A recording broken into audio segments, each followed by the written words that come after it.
রহমতুল্লাহি ওয়া বারাকাতুহু। আশা করি আপনারা সবাই ভালো আছেন। প্রথমে শুকরিয়া আদায় করছি মহান আল্লাহ রাব্বুল আলামিনের নিকট, যিনি আমাদেরকে মানুষ হিসেবে সৃষ্টি করেছেন। সর্বকালের সর্বশ্রেষ্ঠ মহামানব হযরত মুহাম্মদ সাল্লাল্লাহু আলাইহি ওয়াসাল্লামের উপর দরুদ পাঠ করছি,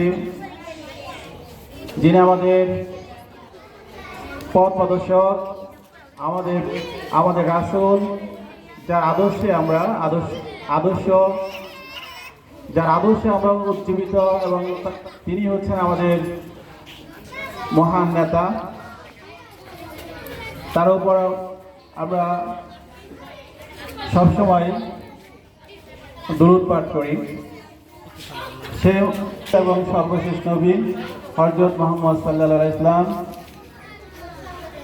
আজকে 2024 সালের বার্ষিক পরীক্ষার ফলাফল প্রকাশিত হতে যাচ্ছে।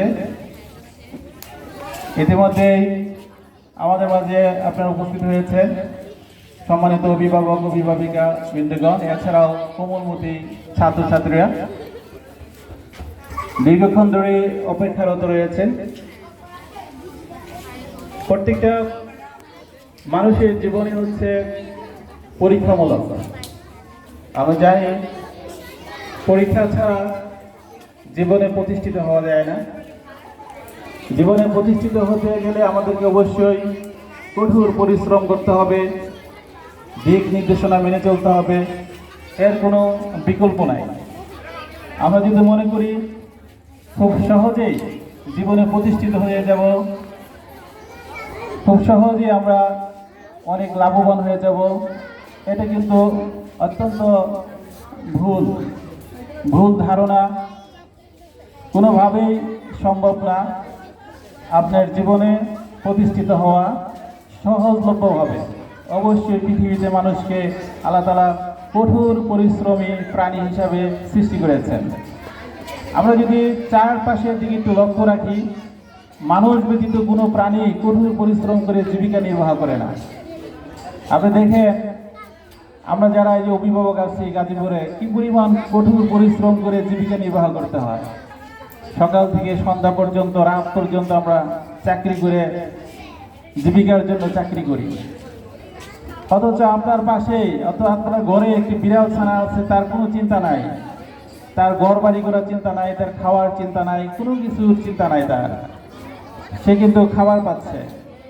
কিন্তু আমরা একমাত্র প্রাণী, যে প্রাণী সকাল থেকে শুরু করে রাত পর্যন্ত, রাত 8টা 9টা 10টা 11টা 12টা পর্যন্ত আমরা শ্রম দেই। সেই শ্রমের টাকা দিয়ে আমাদের সন্তানকে মানুষ করায়, মানুষের পিছনে, অর্থাৎ আমার নিজের সন্তানের পিছনে ব্যয় করি। কত কষ্টের টাকা আমরা আমাদের সন্তানের পিছনে ব্যয় করি, এটা যদি আমরা একটু উপলব্ধি করি যে এত পরিশ্রমের টাকা দিয়ে আমার সন্তানের পিছনে ব্যয় করতেছে, এর উদ্দেশ্যটা কি, এটা লক্ষ্যটা কি, উদ্দেশ্যটা কি, এটা আমাকে আগে জানতে হবে। আমরা অনেক সময় আবেগের বশে চলি। আমার যখন সন্তান হবে, ছেলে হোক মেয়ে হোক, তখন আমাকে নিজেকে অনেক কন্ট্রোল করতে হবে যে না, আমি জীবনে প্রতিষ্ঠিত হতে পারি নাই, আমার ছেলে মেয়েকে আমি প্রতিষ্ঠিত করাই। সেই প্রতিষ্ঠিত আপনি কিভাবে করবেন, সেই মেথডটা বা সেই সূত্র আপনি কোথায় পাবেন? এটা কি কোনো মুদির দোকানে পাওয়া যাবে না মিষ্টির দোকানে পাওয়া যাবে? এটা আপনাকে একটি শিক্ষা প্রতিষ্ঠানে, যিনি সুশিক্ষিত, যে শিক্ষকের আদর্শমান শিক্ষক, সমাজের সামাজিকতা যার মাঝে রয়েছে, এই ধরনের শিক্ষকের কাছ থেকে আপনি পাবেন, যার নীতি আছে, আদর্শ আছে, যিনি সৎ নিষ্ঠাবান, এই ধরনের ব্যক্তির কাছ থেকে আপনি আপনার সন্তানের নির্দেশনা পেতে পারেন। একজন শিক্ষক স্মোকার, সত্যবাদী না, মিথ্যাবাদী, তার সামাজিকতা নাই, ধার্মিকতা নাই, তার মাঝে কোনো আদর্শ নাই, আমি যদি তাকে মনে করি যে শিক্ষক, আসলে কিন্তু সে হয়তোবা সে ইংরেজি পড়াইতে পারে, গণিত পড়াইতে পারে, বাংলা পড়াইতে পারে, সে পড়াইতে পারে, কিন্তু আদর্শ শিক্ষক হওয়ার মতো তার গুণাবলী তার মাঝে নাই। এজন্য আমাদেরকে শৈশবকাল থেকে আমার ছেলে মেয়েকে আমাকে আসমানি কিতাবের আদর্শে আদর্শিত করতে হবে। আপনি জীবন যাপনের জন্য একজন ইঞ্জিনিয়ার হবে, ডাক্তার হবে, ব্যবসায়ী হবে, এটা করতে হবে। পৃথিবীতে কোরআনে আপনি দেখবেন যারা কোরআন অধ্যয়ন করেন, যদি না পারেন, আরবিতে না পারেন, বাংলা অনুবাদ করবেন। আমাদের কিন্তু আমরা এখন যে যুগে বসবাস করি আমরা বিরাট সৌভাগ্যবান, এটা কিন্তু নিঃসন্দেহে। আমরা এতই সৌভাগ্যবান যে আমাদের এখন কোরআন বাংলা অনুবাদ পাওয়া যায়, যেটা আজ থেকে 50 বছর আগে আমাদের যারা বাপদাদা ছিল তারা এটা স্বপ্ন চিন্তা করে নেয়। আজকে আপনি ইচ্ছা করলেই এটা বাংলা অনুবাদের কোরআন শরীফ কিনে অধ্যয়ন করতে পারেন এবং আপনি প্রচুর জ্ঞানের অধিকারী হতে পারেন, জানতে পারেন কোনটা সত্য কোনটা মিথ্যা। আধুনিক শিক্ষার পাশাপাশি আপনাকে অবশ্যই কোরআনের জ্ঞান থাকতে হবে, না হলে আপনি পথভ্রষ্ট হয়ে যাবেন, আপনার মূল লক্ষ্য থেকে বিচ্যুত হবেন। আমরা মুসলিম, ছেলে মেয়ের খোঁজ খবর না গিয়ে বউ পোলাপান বাদ দিয়ে অন্য দেশে চলে গেছে। যে কোনো বয়সে মানুষ পথভ্রষ্ট গুমরাহী হয়ে যেতে পারে। এটা মানে মূলত হচ্ছে তার দুনিয়াকে বেশি প্রাধান্য দেওয়ার কারণে। আমাদের মূল বিষয় হচ্ছে শিক্ষা প্রতিষ্ঠান থেকে শিক্ষা প্রদান করা, অর্জন করা। সেই অর্জন অনুযায়ী আমাদের ভবিষ্যৎ জীবন যাতে সুন্দর সুশৃঙ্খল হয় সেদিকে এগিয়ে যাওয়া। এই জন্য আমাদেরকে ছেলে মেয়েদেরকে চোখে চোখে রাখতে হবে। আপনি জানেন আজকের যে সমাজ ব্যবস্থা অত্যন্ত ভয়ানক সমাজ ব্যবস্থা, যদি আমরা যারা বাবা মা উপলব্ধি করতে না পারি। আপনার হাতে যে টাচ মোবাইল রয়েছে, এই টাচ মোবাইল হচ্ছে একটা সিনেমা হল। এই টাচ মোবাইল আপনি যদি চিন্তা করেন আজ থেকে 20 বছর আগে সিনেমা হলে যেতে হয়েছে সিনেমা দেখতে, কিন্তু আজকে আপনার ছেলে এবং মেয়ে যখন বড় হবে টাচ মোবাইল হাতে দিবেন, ল্যাপের তলে বসে সে অর্থাৎ কাঁথার নিচে বসে ঘরে বসে সে মোবাইল ছবি দেখতেছে। পৃথিবীর যে কোনো প্রান্ত থেকে সে ছবি দেখতে পারতেছে। আমি যদি একজন বাবা হয়ে মা হয়ে যদি এই সচেতনতা না হই যে কোন বয়সের ছেলে মেয়ের হাতে আমি টাচ মোবাইল তুলে দেব, আমাকে অবশ্যই এটা নির্ধারণ করতে হবে যে আমি আমার বাবা সন্তানের হাতে কি দিচ্ছি। একটি টাচ মোবাইল হচ্ছে এটি সন্তানের আগুন, সেই আগুনের জ্বলে খাড় হয়ে যাবে, কিন্তু আপনি বুঝবেন না যে এই ছেলেটা ধ্বংস হয়ে যাচ্ছে, তার অন্তর ধ্বংস হয়ে যাচ্ছে, তার দৃষ্টিভঙ্গি ধ্বংস হয়ে যাচ্ছে। এটা কিন্তু আপনি বুঝবেন না, বোঝার আপনার ক্ষমতাও নাই। কারণ আপনি আপনার সন্তানকে কতক্ষণ চিনেন, কতক্ষণ সময় তাকে দেন। আপনি সকাল সন্ধ্যার আগে অর্থাৎ সূর্য ওঠার আগে আপনি আপনার ফ্যাক্টরিতে চলে যাচ্ছেন, আবার এশার নামাজের পরে এসে কোনো রকম রান্না বান্না করে শুয়ে আবার সকাল উঠে চলে যাচ্ছেন। আপনার সন্তানের যে ইতিমধ্যে তার বিভিন্ন ধরনের পরিবর্তন হয়েছে, এটা কিন্তু আপনার লক্ষ্য আপনার চোখেই পড়বে না। কিন্তু আমি একজন শিক্ষক হিসাবে আমি যখন দেখি একটা মেয়ে প্লে থেকে পড়তে 6 ওঠার পর তার সমস্ত কিছু পরিবর্তন হয়ে গেছে।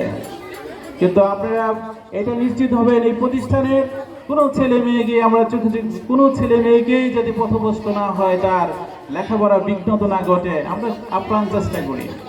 আপনারা যারা এই স্কুলে এসেছেন দেখেছেন যে এইখানে ডে শিফটের ছেলেদেরকে কিন্তু আমরা জোর করেই নামাজ পড়াই। নামাজ হচ্ছে এমন একটি ইবাদত, যদি কেউ 5 ওয়াক্ত সালাত আদায় করে তাহলে সে কখনোই অশ্লীল কাজে লিপ্ত হবে না। ছোটকাল থেকে কেউ যদি নামাজে আসক্ত হয় কখনোই সে অশ্লীল কাজে লিপ্ত হবে না, তার মনে অবশ্যই দাগ দিবে, আল্লাহ তাআলা তাকে ঠেকাবে। ছোটকাল থেকে শিখাইতে হবে। এই যে ধর্মীয় শিক্ষা, এটা ছোটকাল থেকে শিখাইতে হবে। আপনার রিজিকের ব্যবস্থা আল্লাহ ফয়সালা করে রাখছে। রিজিক নিয়ে আপনাকে দৌড়াদৌড়ি টেনশনের কোনো কারণ নাই। টেনশন থাকে যেহেতু আমাদের বেঁচে থাকার জন্য অর্থের প্রয়োজন, আমাদের মাথায় দুশ্চিন্তা থাকবে। তবে আপনার সন্তানকে অবশ্যই একজন সৎ ভালো মানুষ হওয়ার জন্য সার্বক্ষণিক চেষ্টা করতে হবে। সৎ এবং ভালো মানুষ হলে সে যদি হতে পারে, সে জীবনের যে কোনো ক্ষেত্রে যে কোনো জায়গায় সে প্রতিষ্ঠিত হতে পারবে। সবচেয়ে বড় সাফল্য হচ্ছে আপনার আপনার নিজের জন্য। আপনি যখন অক্ষম হয়ে যাবেন, আপনি যখন চলতে পারবেন না, তখন এই সন্তান আপনার প্রতি সহানুভূতিশীল হবে, আপনার প্রতি দয়া দেখাবে, আপনার প্রতি যে শ্রদ্ধা দেখাবে, ওই সব সন্তানই দেখাবে। আর একজন সন্তান ইঞ্জিনিয়ার হয়েছে, ডাক্তার হয়েছে, বড় শিক্ষক হয়েছে, প্রফেসর হয়েছে, কিন্তু তার মাঝে মৌলিক শিক্ষা নাই, সামাজিক শিক্ষা নাই, তার মাঝে মৌলিক এবং সামাজিক কোনো শিক্ষাই তার মাঝে আপনি দিতে পারেন নাই, তখন আপনার সন্তান আপনার কোনো উপকারে আসবে না। এই জন্য আমাদেরকে স্কুল, প্রাইমারি স্কুল হচ্ছে এটি মৌলিক শিক্ষার জায়গা, মাধ্যমিক শিক্ষাটাও একটা মৌলিক শিক্ষার জায়গা। এখানে কোনো ধরনের ডিগ্রি না যে এই ডিগ্রি অর্জন করে আপনি আপনাকে ওই সরকারি সচিবালয়ে চাকরি করতে পারবেন, এই ধরনের কোনো ডিগ্রি এই প্রাইমারি স্কুল, হাই স্কুল থেকে দেওয়া হয় না। এটা সম্পন্ন হচ্ছে একটি নৈতিকতা, মৌলিক শিক্ষার একটি জায়গা, পাশাপাশি উচ্চ শিক্ষার জন্য একটি পথ। সে উচ্চ শিক্ষা কি বিষয় অর্জন করবে সেই বিষয়গুলো এখানে কিছু ধারণা দেওয়া হয় আমাদেরকে, ওই যথাযথভাবে যাতে সে এই ধারণা অর্জন করতে পারে প্রতিষ্ঠান থেকে। আমরা আপনাদের সার্বিক সহযোগিতা, আপনারা দেখেন আমরা যে এলাকায় প্রতিষ্ঠান করেছি, অনেক কঠোর পরিশ্রম করে আমাদের এই প্রতিষ্ঠান টিকিয়ে রাখতে হচ্ছে। এই জন্য আপনাদেরকে আমরা ধন্যবাদ জানাই। অনেক গার্ডিয়ান আছে যারা শুরুতেই আমাদেরকে দেখেছে, যারা 17 সাল থেকে আমাদের সাথে আছে এবং তারপরেও 18 সাল থেকে আছে, তাদেরকে বিশেষ করে আমরা করোনার সময় অনেক গার্ডিয়ান চলে গেছে আমাদের এখান থেকে ছাত্র সংখ্যা কম দেখে, কিন্তু আপনারা অনেকে আছেন, আপনাদের প্রতি আমাদের অনেক অন্তর থেকে আমরা আপনাদেরকে শ্রদ্ধা জানাই, আপনাদের প্রতি আমরা আন্তরিক ভালোবাসা জানাই যে আপনারা আমাদের সাথে আছেন। সন্তানকে আপনার একটি বাংলা 7 একটা বাংলা বই কি আছে, একটা সামাজিক বিজ্ঞানের বই কি আছে, তাকে সমাজ পরিবর্তনের কোনো ভূমিকা কি আছে আপনি দেখেন। একটা বই পড়তে কি আছে এখানে, আসলে মূল বিষয়টা এখানে না, এটা হচ্ছে উচ্চ শিক্ষার একটা ধারাবাহিকতা। এই জন্য আমাদেরকে বাংলা বই পড়তে হয়, ইংরেজি বই পড়তে হয়, গণিত করতে হয়, কারণ আমরা যদি ছোটকাল থেকে এগুলি না শিখি তাহলে আমরা কি করতে পারবো না, অনার্স মাস্টার্সে গিয়ে ওখানে আমরা যেতে পারবো না। এই জন্য এগুলি শিখাইতে হয়। এই পাশাপাশি আমাদেরকে নৈতিকতা শিখাবেন। আপনি বড় হয়েছেন, আপনি একজন সন্তানের মা হয়েছেন, বাবা হয়েছেন, আপনি পারিপার্শ্বিকভাবে অনেক কিছু অর্জন করে অনেক কিছু জানেন, হয়তো আপনি মানেন না, কিন্তু আপনিও চেষ্টা করবেন মানার জন্য, আপনার সন্তানকেও চেষ্টা করবেন সেটা মানার জন্য। তাহলে দেখা যাবে কি এই সন্তানটা আদর্শ মানুষ হবে। আদর্শ মানুষ হলে সমাজের উপকার হবে, রাষ্ট্রের উপকার হবে। সম্মানিত অভিভাবক বৃন্দ, আমাদের এখানে উপস্থিত হয়েছে দীপক স্যার আমাদের মাঝে এখন উপস্থিত হয়েছেন দীপক স্যার। উনি একজন প্রভাষক, সরকারি কলেজের একজন প্রভাষক। উনি আমাদের দ্বিতীয় উপস্থিত হয়েছেন আমন্ত্রিত অতিথি হিসাবে। ওনাকে টাইম ক্যাডেট স্কুলের পক্ষ থেকে আন্তরিক অভিনন্দন এবং শুভেচ্ছা জানাচ্ছি। যাই হোক, আমরা এই ফলাফলের বিষয়ে আমরা একটি কথা বলি। আপনারা জানেন যে ইতিমধ্যে সরকার পরিবর্তন হওয়ার কারণে সিলেবাস সম্পূর্ণ পরিবর্তন হয়েছে। মাঝপথে আমাদের এই যে 2016 এবং 2000 আমাদের চলতেছে গিয়ে 2022 সালে এবং 23 সালে 6 এর বই পরিবর্তন হয়েছে, 7 এবং 8 এর পরিবর্তন আমাদের এখানে 23 সালে হয়েছে। এই যে পরিবর্তন হয়েছে আপনারা জানেন, এই পরিবর্তন এটা এমন পরিবর্তন হয়েছে যেখানে কোনো পরীক্ষা ছিল না। সম্পূর্ণ বইয়ের ভিতরে ঘাটাঘাটি করে আমরা 100 মার্কে একটি প্রশ্ন তৈরি করার মতো কোনো ধরনের অবকাঠামো এখানে নাই। সম্পূর্ণ সিলেবাসটাই ভিন্ন প্রকৃতির ছিল। আপনারা জানেন যে ইতিমধ্যে এই 5ই আগস্টে সরকার পরিবর্তন হওয়ার পর থেকেই সিলেবাসের ধারাবাহিকতা পরিবর্তন হয়েছে এবং মানবন্ধনও পরিবর্তন হয়েছে। আশা করা যাচ্ছে যে নতুন বছরে নতুন সিলেবাসের বই আসবে। তখন থেকে আমাদের ছেলেমেয়েরা যে আবার যে পড়ালেখার যে একটা গ্যাপ ছিল, পড়ালেখার প্রতি যে একটা অনীহা ছিল, যে পরীক্ষা নাই, গ্রেডিং নাই, ফার্স্ট সেকেন্ড থার্ড ডিভিশন নাই, তো ছেলেমেয়েরা করবে কি? আমরা তো প্রাইভেট প্রতিষ্ঠান, আমরা আমাদের মতো করে ছেলে মেয়েদেরকে তদারকি করি, গার্ডিয়ানদের পরামর্শ শুনি, কিন্তু গভর্নমেন্ট প্রতিষ্ঠান যেগুলো সেগুলো তো ধরে আমরা 6 মাস পর পর একটা পরীক্ষা নেয়, বছরে 2টা পরীক্ষা নেয়, এই নিয়ম পর্যন্তই। কিন্তু আমরা কিন্তু প্রতি মাসে, যারা জানেন যে প্রতি মাসেই মাসিক মূল্যায়ন পরীক্ষা নেই, কারণ ছেলে মেয়েদেরকে একটু পরীক্ষার মধ্যে না রাখলে এরা পড়তে চায় না। পরীক্ষা হলে এরা কিছু পড়তে চায় না, পড়তে চায় না, কারণ ওদের কোনো দুষ্ট নাই, এটা বয়সে একটা আছে, অর্থাৎ বয়স কম, খেলাধুলার একটা টেন্ডেন্সি তাদের মাথায় থাকবে, এটাই থাকাই স্বাভাবিক। একটা ছেলে একটা মেয়ে, তারপরে 7 বছর 8 বছর 10 বছর 11 বছর, তার মধ্যে তো খেলাধুলার চিন্তাই থাকবে। সে তো আর আমার মতো সারাক্ষণ সংসার নিয়ে চিন্তা করবে না, তার মাঝে চিন্তা থাকবে, এটাই স্বাভাবিক প্রকৃতির নিয়ম। এই নিয়মের মাঝেই তাকে অধ্যয়নে ব্যস্ত রাখতে হবে। আমরা যদি অধ্যয়নে ব্যস্ত রাখতে পারি, তারা সফল হবে। আমাদের চোখ কান খুলে রাখতে হবে। পরীক্ষার রেজাল্ট কেউ হয়তো ফার্স্ট হয়েছে, সেকেন্ড হয়েছে, থার্ড হয়েছে, এটা মূল বিষয় না।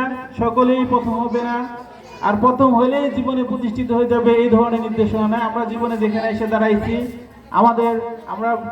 আমি ব্যক্তিগতভাবে বাউল থেকে মাস্টার্স করেছি, টঙ্গী কলেজ থেকে ডিগ্রি করেছি, উত্তরে ম্যানেজমেন্ট কলেজ থেকে ইন্টারমিডিয়েট করেছি, গাজীপুর টিচার্স ট্রেনিং স্কুলে বিএড করেছি। আমার মতো অনেকেই আরো অল্প শিক্ষা অর্জন করে এখন ডিসি অফিসে চাকরি করে, এসপিএন অফিসে চাকরি করে, আরো অনেক জায়গায় বড় বড় চাকরি করে, তো তাদের ডিগ্রি কম। আমাদের চেয়ে অনেক ভালো ছাত্র ছিল না, কিন্তু তারা অনেক দূর আগায় গেছে। তো এই জন্য আমার সন্তানরা যদি ফার্স্ট আজকে না হোক, আগামীতে হবে, নাই কলেজে হবে, ভার্সিটিতে হবে, লেখাপড়া তো তাকে করাইতে হবে আপনাকে 22 থেকে 23, 25, 26 বছর পর্যন্ত। আপনার লেখাপড়া তো এখানে যারা বসছে, আমাদের এখানে যারা আসছে, নবম শ্রেণী পর্যন্ত স্টুডেন্ট আসছে। এখন দশম শ্রেণী একটা ছাত্র এসএসসি পাস করার পর তার কি যোগ্যতা হয়েছে, আমরা অনেক সময় অস্থির হয়ে যাই, প্লে নার্সারির নাম্বার নিয়ে অস্থির হয়ে যায়, 1 2 3 4 নাম্বার নিয়ে অস্থির হয়ে যায়। আগে তার মাঝে আমি ব্যক্তিত্ব তৈরি করি, সে আসলে কি ধরনের ছেলে হইতেছে, কি ধরনের মেয়ে হইতেছে, তার মাঝে একটা ব্যক্তিত্ব, পার্সোনালিটি তৈরি করি।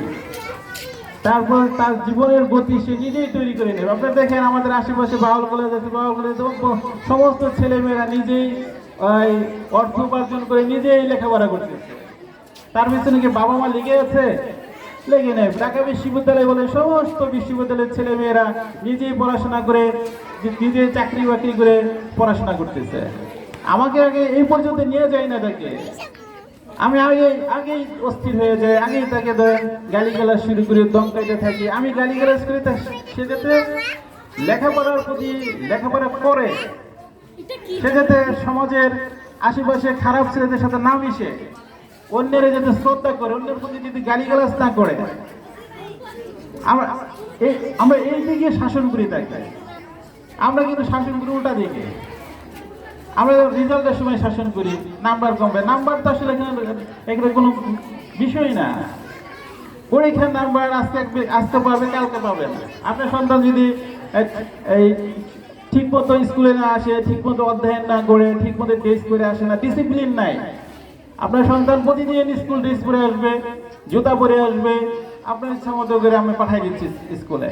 সে তো ছোটকাল থেকে ডিসিপ্লিন ভঙ্গ করা শিখতেছে, ছোটকাল থেকে ডিসিপ্লিন সে ভঙ্গ শিখে। আপনাকে আমি যখন বাবা হয়েছি, আমি একটা ফ্যাক্টরিতে চাকরি করি, ফ্যাক্টরির রুলস আছে, তাহলে আমি যদি ফ্যাক্টরির রুলস মেনে চলে যেতে পারি, তাহলে আমি কেন স্কুলের রুলটা মানব না? এটাকে আমাদের দৃষ্টিতে আসা দরকার না? বা আমরা যেখানে এই ছেলে মেয়ে আছি, তাদেরকে তো শিখাইতে হবে যে না, তুমি স্কুলে ড্রেস ছাড়া যেতে পারবা না। আমরা দেখি যে গার্ডিয়ান এসে স্টুডেন্ট বলতেছে যে মা বলছে আজকে আসতে, বাবা বলছে আসতে। যখন আমি যদি একটা স্টুডেন্ট বলে যে বাবা বলছে, মা বলছে, তখন আমি ছাত্রর প্রতি তো যদি কঠোর হই, তারপর যদি তাকে যদি আমি বের করে দিই, তাহলে তো গার্ডিয়ান অপমানিত হয়। আমাকে এটা চিন্তা করতে হয় যে একজন অভিভাবক যেখানে বলছে, সেখানে আমি ছাত্রকে বের করে দিই কিভাবে? আমি যদি আমার অভিভাবকের প্রতি শ্রদ্ধাশীল না হই, আমি যদি তার প্রতি সম্মান না দেখাই, তাহলে তো আমি তার সন্তানের শিক্ষক না। বাধ্যই আমাকে পারমিশন দিতে হয় যে ঠিক আছে ক্লাস করো। কারণ কিন্তু আপনাকে একটা জিনিস চিন্তা করতে হবে যে ছেলেমেয়েরা অনুকরণ প্রিয়। তার এক বান্ধবী সিভিল ড্রেসে আসছে, তারপরের দিন সে সিভিল ড্রেসে আসছে, তার আছে পোশাক, তারপরে বসে আসতে হবে, জুতা আছে তারপর উমুকে পরে না, উমুকে পড়তেছে না, স্যার খেলে আমারে ধরেন। ছাত্রছাত্রীরা সবসময় অনুকরণ প্রিয়।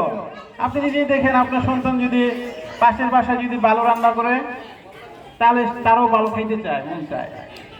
পাশের ছাত্র যদি ভালো পোশাক পরে, তারও চায়, মন চায় যে সে একটা ভালো পোশাক পরবে, কারণ তার মন তো সে শিশু সুলভ মন, সে তার সমবয়সী মতো চলতে চায়। এই জন্য সন্তানের প্রতি আপনি সহনশীল হন, তাকে একজন ভালো মানুষ বানান। আশা করা যায় আমরা তো এই যে এখনকার যে মানুষ 60 বছরের বাঁচবো কিনা নিশ্চয়তা নাই। আমাদের মাঝ থেকে অনেকেই চলে গেছে, আমাদের এখানে অনেকেই আছে, তার বাবার সাথে আমার পরিচয় ছিল, আজকে তার নাই, বাবা নাই। আমাদের অভিভাবক আছে অনেকেই, তার বাবার সাথে পরিচয় ছিল, আজকে তার বাবা নাই। আমরাও চলে যাবো, হঠাৎ করে চলে যাচ্ছি, কিন্তু আমার সন্তানটাকে রেখে যাচ্ছি, সে যাতে সমাজ এবং দেশের কল্যাণে কাজ করতে পারে, এইভাবে আমি উদ্দীপিত করব। সন্তানের কাছ থেকে আমি পাবো কি? পাবো হচ্ছে তার ভালোবাসা, তার দোয়া। আমরা অনেক সময় সন্তানের কাছ থেকে চাই কি, যে না সে বড় হলে অনেক টাকা কামাইবো। আচ্ছা, টাকা কামাইলে তো আমি থাকবো না, আমি কি থাকবো?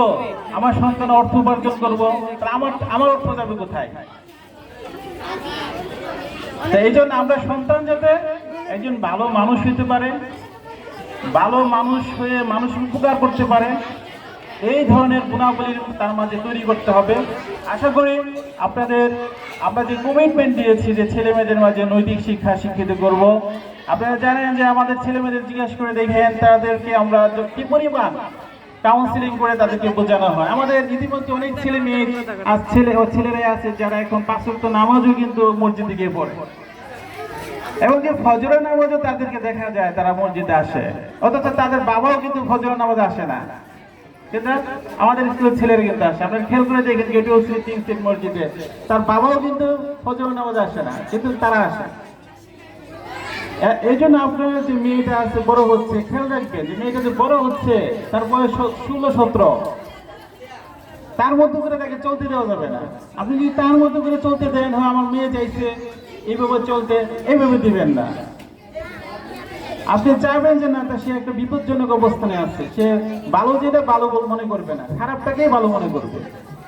এটা হচ্ছে আপনার হাই স্কুলে পড়া ছেলে মেয়েদের একটা অভ্যাস। খুব কম ছেলে মেয়ে আছে যারা ভালোটা বুঝে, খুবই নগণ্য। বাকি সবাই মন্দটাকে মনে করে ভালো, যে এটাই তার ভালো। এই জন্য আমরা বেশি সময় চেষ্টা করবো যাতে তারা অধ্যয়নের ভিতরে থাকুক, কম পারুক, সে পড়া বই নিয়ে বসে থাকবে সে। আমরা আশেপাশে, আমাদের যেহেতু এটা গ্রাম না শহর, আশেপাশে আপনারা যেখানে থাকেন বেশিরভাগ ছেলে মেয়ে বখাটে। দেখেন আপনি 11, 12, 14 বছরের ছেলে মেয়ে বখাটে হয়ে যাচ্ছে। তার বাবা মা দুজনে গার্মেন্টসে চাকরি করে, এই ছেলেটা ধরেন যখন স্কুলে পড়ায় চাপ থাকে, লেখাপড়া ছেড়ে দেয়। এই বখাটে পোলাপানের সাথে যাতে আমার ছেলে আমার মেয়ে না মিশে। যে মেয়েটা লেখাপড়া করে না, যে মেয়েটা গার্মেন্টসে চাকরি করে, আমার মেয়েটা 7-এ পড়ে, 8-এ পড়ে, তার সে বান্ধবী হয়ে কি করবে? তার বান্ধবী বানালে চলবে? লেখাপড়া করতে পারবে সে? আমার ছেলের 8-এ পড়ে, আরেকটা ছেলেকে 8-এ এই তাকুয়ার হেল্পার, সন্ধ্যার পরে যে ওই ছাত্র আর হেল্পার এক লগে ঘুরতেছে। তাহলে আমাকে দেখতে হবে যে হেল্পারের সাথে যদি আমার ছেলে ঘুরে, তাহলে তো হেল্পার হবে। ছাত্রর সাথে ছাত্র ঘুরলে সে বড় অনেক দূর যেতে পারবে। ছাত্রর সাথে ছাত্র ঘুরে না, ঘুরে ছাত্র ছাড়া যারা পড়ালেখা ছেড়ে দিচ্ছে, যে পড়ালেখা ছেড়ে দিয়েছে তার বন্ধুত্ব এই জায়গায় শেষ।